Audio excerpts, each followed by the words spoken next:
Carl, I'm curious on something. What is China's response to Syria collapsing?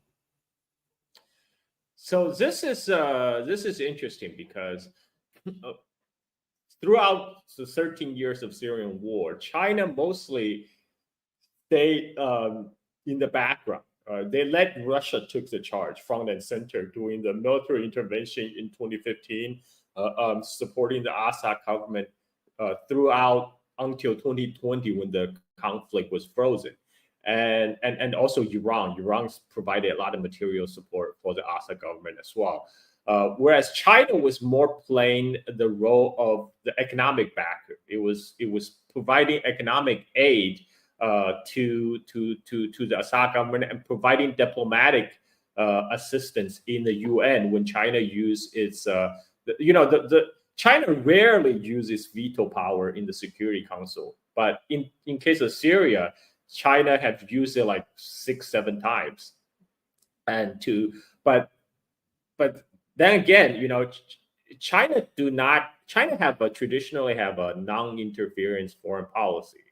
China do not send its troops abroad like the way Russia does. China do not send its expeditionary force all the way to Middle East. Like people kind of expect China would behave like the United States, but that's not how China functions. So now the two players who are directly backing Assad government, Russia and Iran, they basically have thrown in the towel because the government collapsed so quick. Everything took place basically within 10 days. By the time they had the Doha meeting between Russia, Turkey, and Iran, it was already too late. The jihadi rebels are already in Damascus. So at this point, China, there's not much China could do.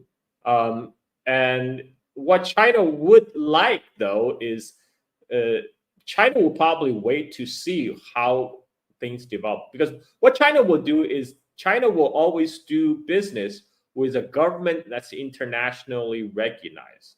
Currently, Syria do not have an internationally recognized government anymore.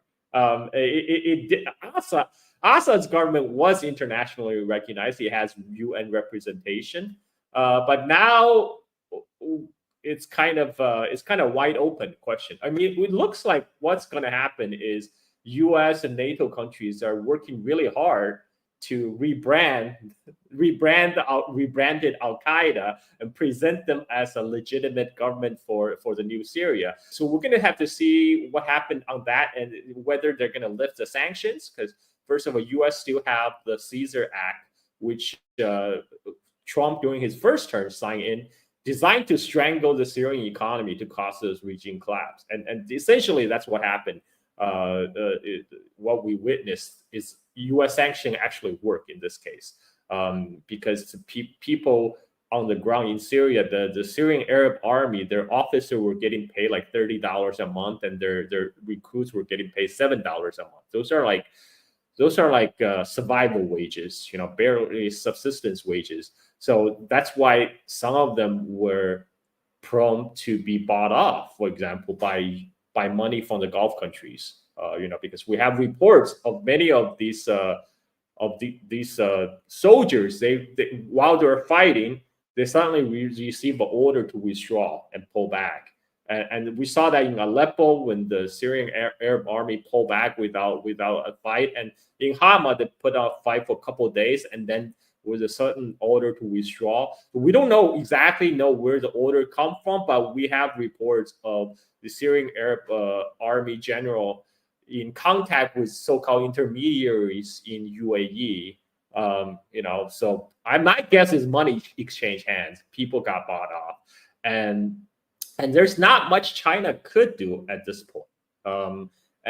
But Well, I'm curious that I had a conversation with someone the other day, and they pointed out that Russia, or for that matter, I would imagine, by extension, China, could have flooded the Syrian market in order to deal with some of the vagaries of the sanctions that were being applied. Do you know if Russia and Syria had any kind of trade relationship, especially with the sanctions being in effect? right, I mean, the thing with Russia is they're dealing a problem with their own, which is Ukraine war, and Russia Right. economy itself is under heavy sanction by the Right. West, and Russia, one way Russian economy was sustained is through its normal trading relationship with China, which China kept relationship as is, despite pressure from United States. United States time again had pressured China to cut off any trading ties with Russia, but China did not comply because China do not want to see Russia fail. Now, however, so Russia do not have the wherewithal to economically sustain Syria because they're more focused in the home front, whereas China they have to walk a very delicate balance because the U.S. sanctions, they're not just like sanctioning U.S. companies. It's a global sanction. The logic of U.S. sanction is if you use any kind of U.S. product, if you use U.S. dollars in transaction, then you are liable to be sanctioned because U.S. dollars, that's our property. If you are U.S. dollars, then we can sanction you. And this is why a lot of the Chinese companies, especially private companies, they're a lot more hesitant to invest in places that has U.S. sanction because they might have business, they might have customers in the West, they might have U.S. customers, or they might have customers in Europe or Japan that could be cut off by the U.S. sanction. I know people say China could do more, but it's really the U.S. sanction is all encompassing and it's very suffocating.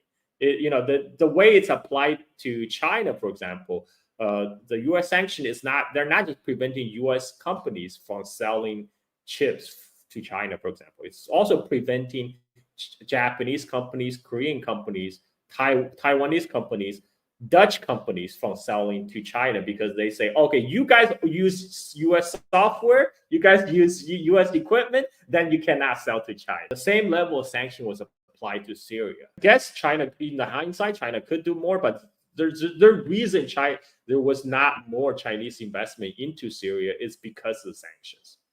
No, I can understand that. I mean, it's amazing to me that the U.S. has that much clout where they can literally intrude into the foreign, or let's say sovereign affairs of nations in regards to who wants to help who, because they're concerned about the sanctions being applied to themselves and their own products and their own thing. And we saw this with the JCPOA. If you remember when Europe was supposed to basically be the guarantors of the deal of the JCPOA, Trump pulls out, and then you get all of these other European companies pulling out because Europe couldn't support the economic output of the U.S. Remember, at that time, Angela Merkel, Chancellor of Germany, she said, you know what, Trump has been a bad faith actor. We are going to follow through. Europeans, we are going to follow through. We're going to keep our end of the deal. But all the German executives said, no, we're out. We're out. We don't want to be sanctioned by United States. Sorry. I mean, they are like Angela Merkel don't even have the power to tell the German company what to do because these German executives are so scared of the sanction by U.S. They're like, you know what? We're out. We're going to abide by the U.S. sanctions because we don't want to be sanctioned ourselves. It's just sovereignty just completely out the window. Carl, man, thank you for this. Carl, I always enjoy these conversations. I was super curious about how, because I didn't hear much in the news about the relationship between China and Syria. It was always talked about and discussed from the standpoint of Iran, Russia, and Syria, not necessarily China. It's almost like China was behind the scenes in regards to any kind of, anything that was going on. They weren't necessarily in the forefront. So thank you for this. I appreciate it. Carl Jha. He is host of Silk and Steel podcast, focused on China and surrounding regions and their history, culture, and politics. You can follow Carl on Twitter at Carl Jha. You can follow his podcast on Twitter at Steel Silk In, and you can subscribe and support the podcast at patreon.com/Silk and Steel. Man, thank you for this, Carl. I really appreciate it. Thank you, Jamar. All right. We have come to the end of the show.